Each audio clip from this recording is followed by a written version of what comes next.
Hey, welcome back. So today we are going to be modeling this small Lego piece. It is an arch. It is a 1x2 arch. So let's get started.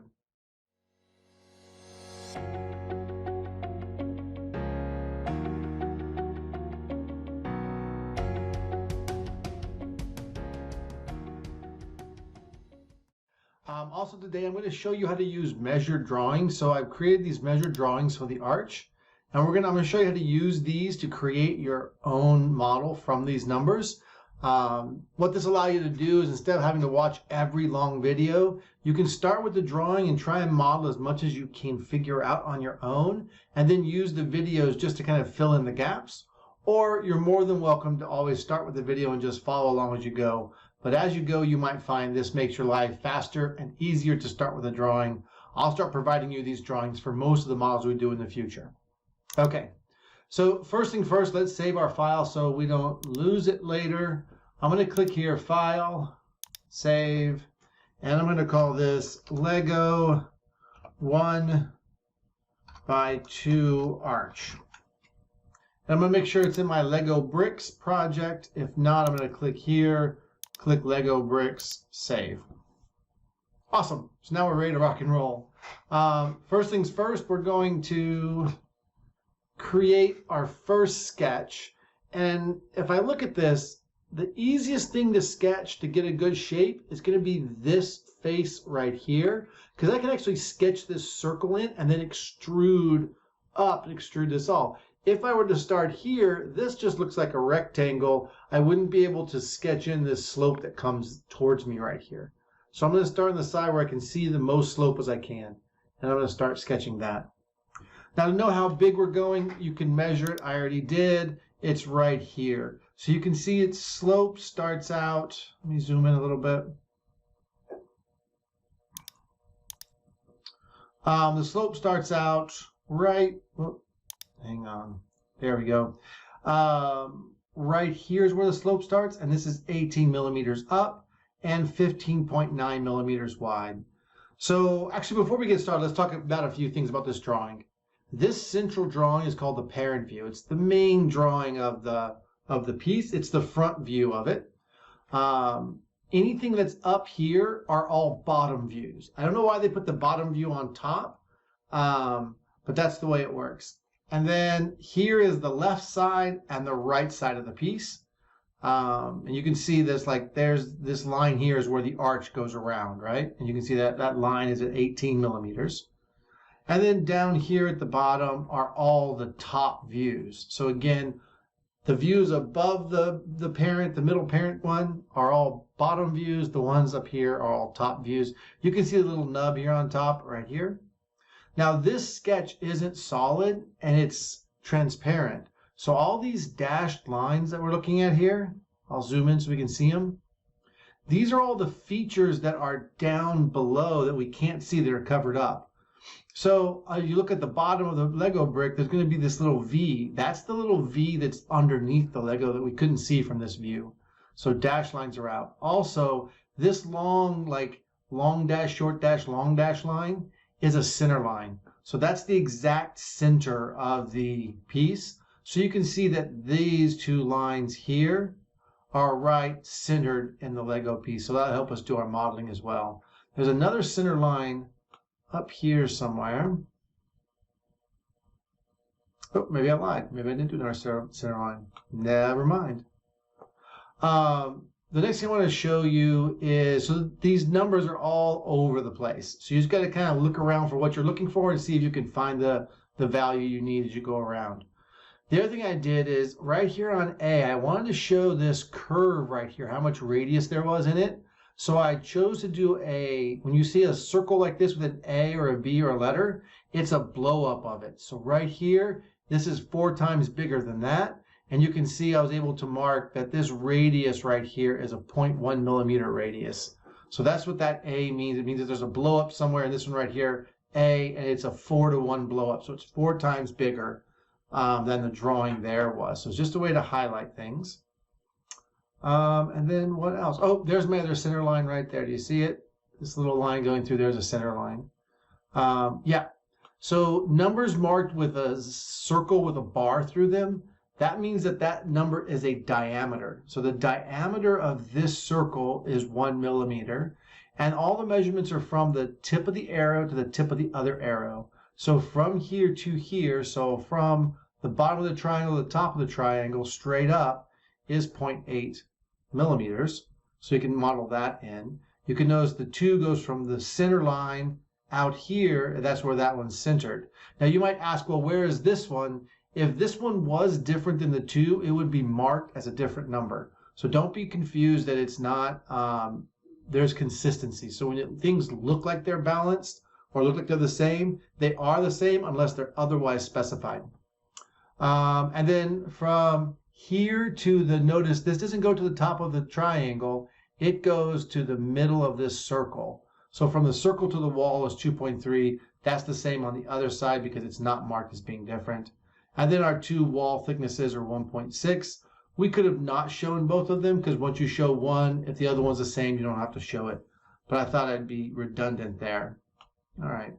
So that's just kind of how things go. And then, so diameter is marked with a circle with a line through it. Radiuses are marked with an R. So you see here, R 7.95. That means the radius of this arc going across here, the outside arc is 7.95. We'll need that maybe when we're doing our modeling. Okay, so that's just an overview of some of the stuff. I'm going to flip back and forth between the model and this to grab numbers all the time, so you'll see how I use that to do a model. First of all, I need to note these 2 numbers. I need 15.9 wide, 18 tall for both of these walls. So let's do those 3 lines first. So I'm going to say, hey, I'm going to sketch. And this one I want to sketch. I'm sketching the side of the piece. So I'm not going to click the bottom. I'm going to click on one of the sides, either the front or the side. I'm going to choose the front because I want it facing this way. Though it really wouldn't matter what you chose there. And I'm going to go up here. I'm going to grab my line tool. I'm going to click, drag up. And I'm going to tell it to do 18 millimeters. And actually, I'm going to check my document settings real quick.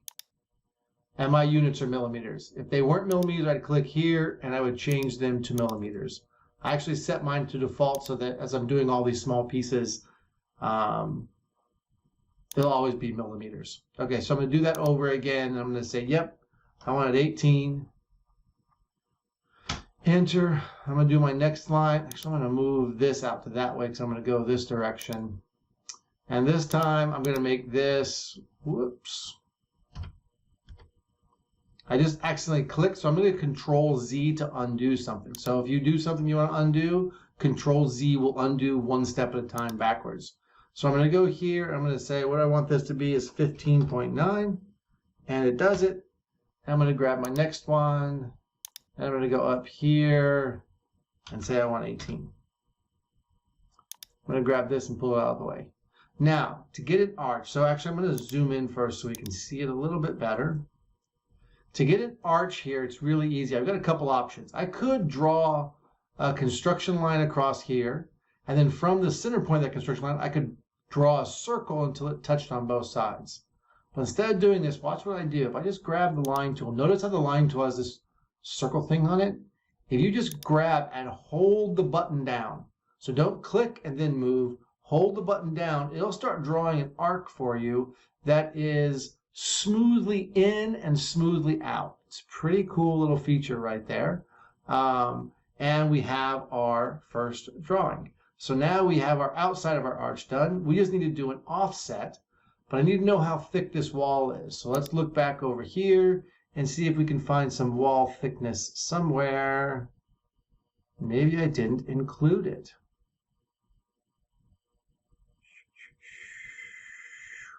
Should be here, and it is not. So let's add it. So I'm going to do a dimension. You don't need to know how to do this part yet. I will show you how to do it at some point. And I'm going to put that 1.5. Let's put it right there. So it's a 1.5 millimeter thick wall. So that's what our offset's going to be. So I'm going to go here to modify, offset. I'm going to offset this curve. And it's positive on the outside, negative on the inside then. So I'm going to say negative 1.5 and enter. Awesome. So that got me the wall thickness all the way around here, but notice my bottom piece should be thicker than this. So again, I'm going to go back and find out how thick. And I want this bottom piece because there's this little ridge in here. If you can see that little ridge, I don't want to include that yet. I just want this piece. So I'm looking at this distance from here to here, which is 3.1. Okay. So I'm coming back here and I'm going to say, I'm going to draw a line across. I don't really care where the line is as long as it's 0 degrees and straight across. I'm going to dimension it later. So I went from one side to the other side. And now I'm going to come over here and I'm going to use my dimensioning tool. So I'm going to push D.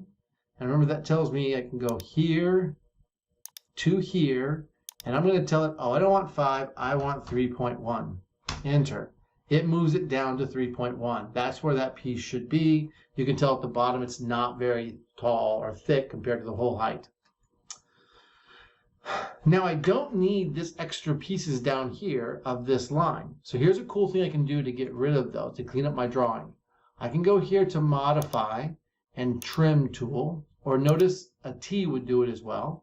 And then I can just clip the little pieces I don't want. And so far, that's good. I'm now ready to drag this and extrude it out this depth. But I gotta know how deep that is. So I'm gonna come back over here. I'm going to zoom out. I'm going to look for one of my side views, and it's an 8 millimeter deep extrusion. So I'm going to come back here. I'm going to say extrude. I want to extrude this piece. I'm going to rotate it a little bit so I can see which way it's going. I want to extrude. Oop, not extruding yet. Extruding. And it thinks that down is positive, and I'm going to actually have it go up. Doesn't really matter though. -8. And oh wait, that's weird looking. Hang on. Okay, I want a +8. Not that it matters. It doesn't matter which direction you go in. So I don't know why I just changed it, but I did. So there's my, oh, no, I wanted -8. Sorry. I wanted to come out towards me. Okay, so then I'm going to say, okay. Awesome. So one big part is already done. Next thing we're going to do is we're going to learn how to draw this thing on top. Right, this little nub on top. So let's get our measurements for that. And so I'm looking for a top view. So I'm down at the bottom of the page looking for a top view, and there they are. So these are both diameters. So the outside diameter of this outside circle is 5. The inside circle is 3.4. So those are the two circles I'm going to draw. And I'm going to want them centered in both directions on the top. All right, so here goes. So I'm going to do a construction plane. And watch how I do this. So, whoops, not that one. I want a tangent plane. And what a tangent plane is, it means it's just going to barely touch. Let me put down to a front view so we can see what the plane is. See how it just barely touches the top? And right at the top, it's like where it's flat. So it's just like right across there. It also tells you how steep it is at that point. So imagine this is a building and you're standing on the top of the building right where my mouse is. You wouldn't feel like you're going to fall off at all. You'd be in a nice flat, almost perfectly flat place with a little bit of drop on both sides. But what if you were to rotate this? And what if you were to stand like on that part of the building? Now suddenly you're starting to feel weird. You're like, oh man, I feel like I'm going to tip and fall off the building. That's the steepness of the curve at that point. It's that steep. Not very steep, but a little bit. And then what if we go down the curve a little bit more? Notice right there is where it touches. And right at this point, if you were standing on this part of the roof, you would feel really freaked out. You're like, I have no way I'm going to slip off this thing in no time at all. And then here is even more. So this does a tangent curve. And all tangent means is that the plane is at the same slope as the whatever curve you selected. We selected that top curve, and right there is we want to be right on top of it. So I'm going to click OK. And now I'm going to create my sketch right on top of there. So I'm going to do create sketch here. And now I need to figure out where the center point is. Now, with us, the center point is probably the middle here, but instead of taking chances, let's do some projections. So what I'm going to do is project this outside shape onto my plane. So I'm going to go here to create and come down to project. That way I know where the corners are. So I'm going to project this shape, and watch what it's done. it's drawn a rectangle that matches the width of this on my sketch plane. So now I have it to work with. So I can go back to top. And in fact, I'm going to go over here to body. I'm going to hide the Lego piece. I know I want that circle to be right in the middle of that. So I'm going to grab here and do a construction line. And I have two options. I can run the construction line in just one direction, and then the center point of the construction line is going to tell me where the center point of my circle should be. And I'm going to click Finish Sketch. Is that right? No, not Finish Sketch. Never mind. Don't do that. That didn't feel right at all. I'm going to just hit Escape to get out of the line. Well, first of all, turn the construction off, hit Escape. And now I'm going to put my two circles in. Remember, the outside one was 5, and the inside one, I want to say, was 3.4. 3.4. And I'm just coming here to where it's in the center and 3.4. That's my nub. Okay, so I'm going to turn my body back on because I'm ready to extrude. And I'm going to rotate it. I'm actually going to rotate so you can see it. And I'm going to zoom in on it a bunch.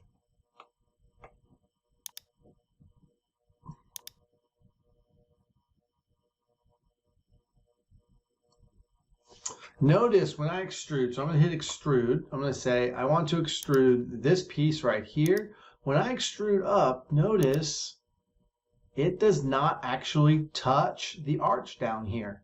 It's just extruded like in the air, which is no good. If we 3D printed that, we'd have real problems. So what we're going to do here is we're going to do what's called a two-sided extrusion. So down here, we've selected the thing that we want to extrude. And we're going to start on the plane. So that's the plane that we had before. So we started there and went up. But now we're going to say, let's do two sides. The top side, we're going to go up to the full distance. And let's go look at what that's supposed to be. So I'm looking for like a front side view for the height of that nub. Oh, there it is. It's supposed to be 0.8 from the top of the arch to the top of the nub. So let me go back. And I think I might already have that. Uh-oh.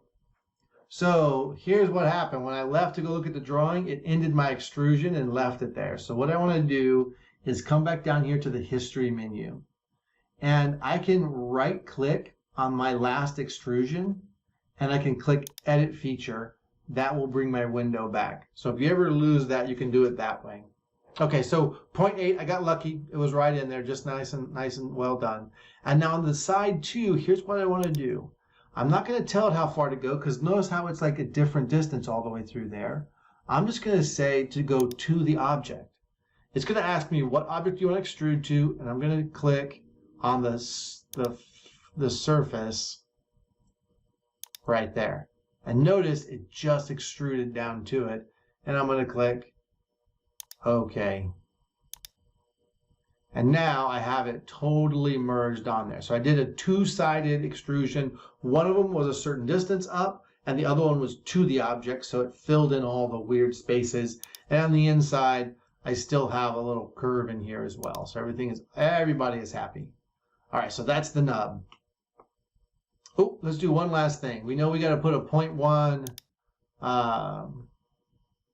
fillet on it. So I'm just going to click there.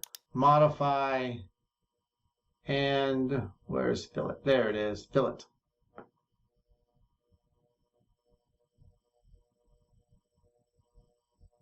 Ooh, actually, I don't want that face. I want the edge. Let me get rid of that and just choose that edge. If I don't, it's going to fillet the inside edge too, which I actually don't know. Is it fillet?